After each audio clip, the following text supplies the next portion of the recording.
एक बार भगवान श्री कृष्ण ने धरती माता को पूछा, बड़ी सुंदर इसमें कथा है। क्या पूछा? कृष्ण भगवान कहते हैं, मातरम सर्वभूतानां प्रक्षेतां संशयां शुभे केन स्वित्कर्मणा पापं व्यपोहति नरोग्रही।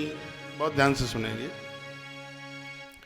भगवान कृष्ण पूछने लगे, हे देवी, ये बताओ, संपूर्ण प्राणियों की तुम माता हो, सबको तुमने धारण किया है, इसलिए मैं तुम्ही से पूछता हूं। मेरे मन में धरती माता एक संदेह हो रहा है, उसको दूर कर दीजिए कि गृहस्थ मनुष्य किस कर्म के अनुष्ठान से पापों से मुक्त हो सकता है। गृहस्थी में बहुत अपराध हो जाते हैं अनजान में, जिसका पता भी नहीं लग पाता। उन अपराधों से मुक्त होने के लिए एक गृहस्थ व्यक्ति को क्या करना चाहिए, यह भगवान श्री कृष्ण ने धरती माता को पूछा। तो धरती माता जवाब देने लगी, कहा, गोविंद, आपने जो पूछा है वो जगत कल्याण के लिए तुमने प्रश्न किया है। भगवान ने जो पूछा तो धरती माता उसका जवाब देने लगी। धरती कहने लगी कि ब्राह्मणा नैव सेवेते पवित्रम एतदमुत्तमं ब्राह्मणान् देवमानस्य रजा सर्वं प्रणश्यति अतो भूतिरता कीर्तिरतो बुद्धि प्रजायते। सरिया खाली हो रहा है, बड़ा महंगा हो गया है। पृथ्वी माता ने कहा, भगवान, आपने जो मुझे प्रश्न किया है कि गृहस्थ में कोई अपराध हो जावे तो बहुत अपराध हो जाते हैं, उसका प्रायश्चित क्या है?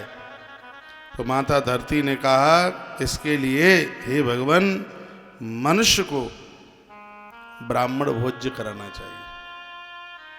आप जानते हैं कि रामायण का पाठ कराते हैं तो ब्राह्मण जिमाया जाता है, कथा कराई जाती है तो ब्राह्मण जिमाया जाता है, किसी की गमी होती है तो ब्राह्मण जिमाया जाता है। क्यों जिमाया जाता है? कि इस आदमी ने अनजान में बहुत अपराध कर दिए होंगे, बहुत ऐसे खोटे काम हो गए होंगे जान में अनजान में। उसकी मृत्यु के बाद उसके घर के लोग इसीलिए ब्राह्मण को जिमाते हैं कि उसके किए गए गलत कर्मों का प्रायश्चित हो जाए। हम कोई धार्मिक अनुष्ठान करते हैं, यज्ञ किया, कीड़े मकोड़े मर सकते हैं उसमें, यजन में, और भी कोई ऐसा अपराध हो सकता है।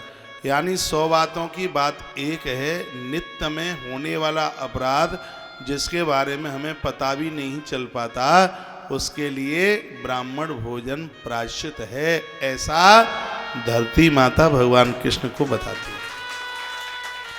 मैं आपको वहीं लेके आ रहा हूं। ब्राह्मणा नैव सेवेते पवित्रम एतदमुत्तमम् ब्राह्मणान से मानस्य रजः सर्व प्रणश्यति अतः भूतरतः कीर्ति रतो बुद्धि प्रजायते।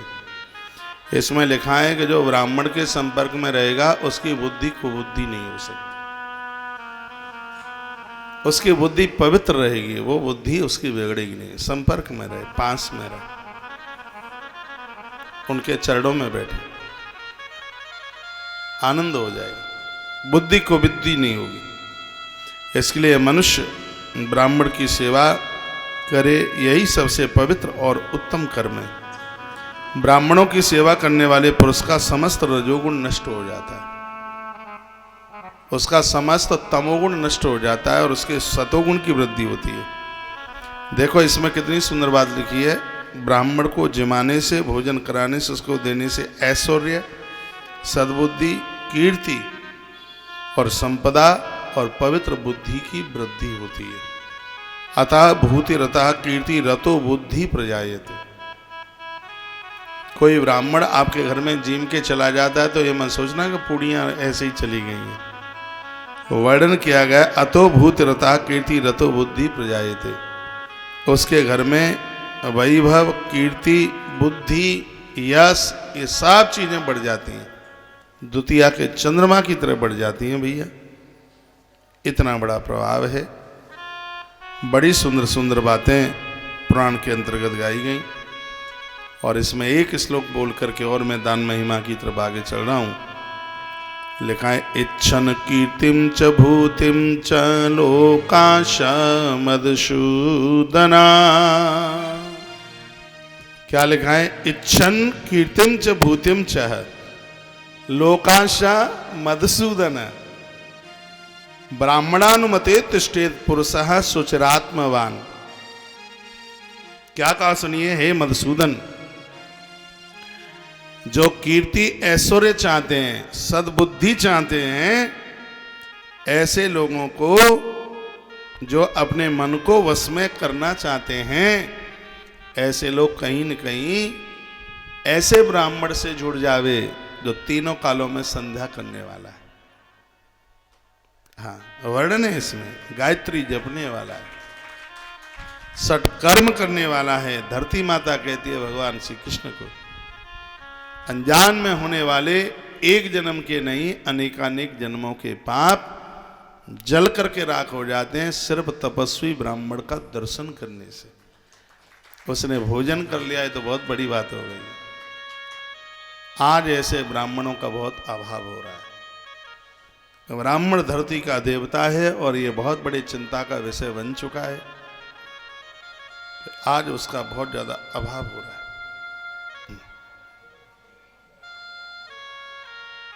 इनकी वृद्धि होनी चाहिए, इनकी वृद्धि हो। ये होंगे तो मंदिर पूजा पाठ ये सब कुछ ठीक ठाक होता रहेगा।